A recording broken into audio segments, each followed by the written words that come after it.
سورہ الرعد آیت نمبر 19 میں اللہ تعالیٰ فرماتے ہیں کہ جو شخص یہ یقین رکھتا ہو کہ تم پر تمہارے پروردگار کی طرف سے جو کچھ نازل ہوا ہے برحق ہے، بھلا وہ اس جیسا کیسے ہو سکتا ہے جو بالکل اندھا ہو۔ حقیقت یہ ہے کہ نصیحت تو وہی لوگ قبول کرتے ہیں جو عقل و ہوش رکھتے ہیں۔ اس آیت مبارکہ کے بعد سورہ رعد کی آیت 20 سے 24 تک اللہ تعالیٰ نے ان اہل عقل اور شعور کی خصوصیات بیان فرمائی ہے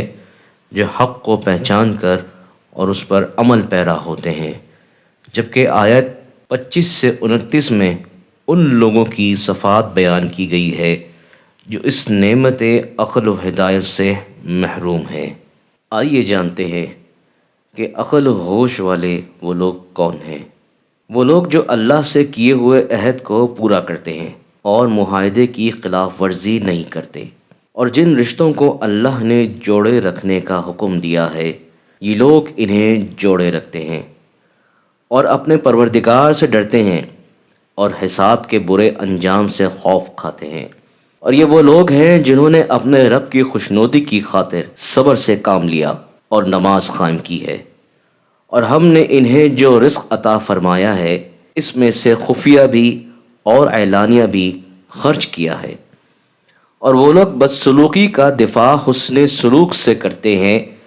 وطن اصلی میں بہترین انجام ان کا حصہ ہے، یعنی ہمیشہ رہنے کے لیے وہ باغات جن میں وہ خود بھی داخل ہوں گے اور ان کے باپ داداؤں، بیویوں اور اولاد میں سے جو نیک ہوں گے وہ بھی، اور ان کے استقبال کے لیے فرشتے ان کے پاس ہر دروازے سے کہتے ہوئے داخل ہوں گے کہ تم نے دنیا میں جو صبر سے کام لیا تھا اس کی بدولت اب تم پر سلامتی ہی سلامتی نازل ہوگی،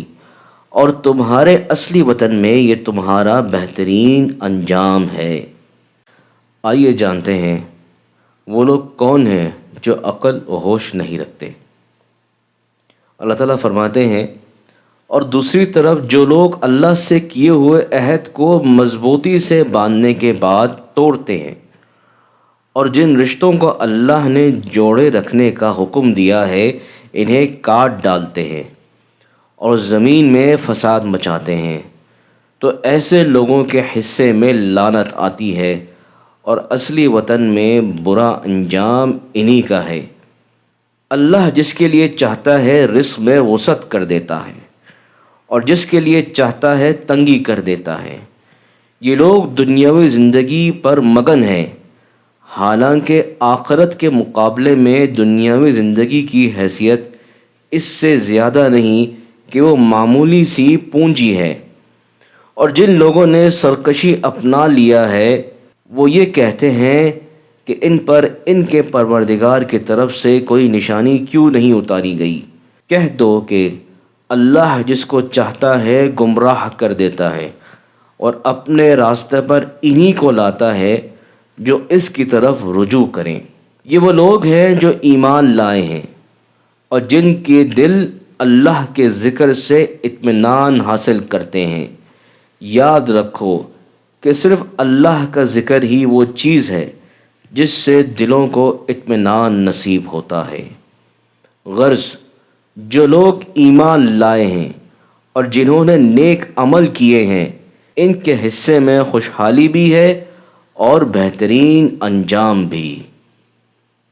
ہمارے ساتھ جڑے رہنے کے لیے ہمارا چینل سبسکرائب کریں۔